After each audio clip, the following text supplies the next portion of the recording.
तर लोकसभा निवडणुकीतील मतदार यादी आणि विधानसभा निवडणुकीतील मतदार यादी वेगळी असल्याचा दावा आमदार रोहित पवारांनी केला। यावर मंत्री बावनकुळेंनी पलटवार केला। लोकसभेचीच मतदार यादी विधानसभेत वापरल्याचं बावनकुळे म्हणाले। तर रोहित पवारांनी या याद्यांमधला फरक दाखवावा, आपल्याकडून 1000 रुपये घेऊन जा असं आव्हान बावनकुळेंनी केलेलं आहे। लोकसभेला इलेक्शन पारदर्शक पद्धतीने झालं, अहंकार होता, त्यांना असं वाटत होतं नाही आपण येतोच आहे, पैशाचा वापर केला, पण तसं नाही झालं। त्यामुळे महाराष्ट्रामध्ये एक ट्रायल झाली।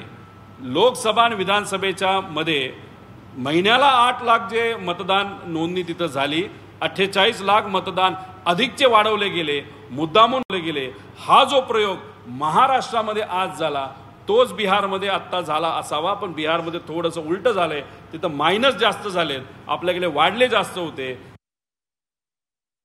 रोहित पवारांना या ठिकाणी एवढंच सांगत आहे, ते ज्या मतदार यादीवर निवडून आले ती मतदार यादी आणि नगरपालिकेची मतदार यादी त्यात फरक दाखवा आणि 1000 रुपये मिळवा। माझ्याकडनं तुम्ही त्यांना सांगा 1000 रुपये बावनकुळेकडनं घेऊन जा, मला फरक दाखवा।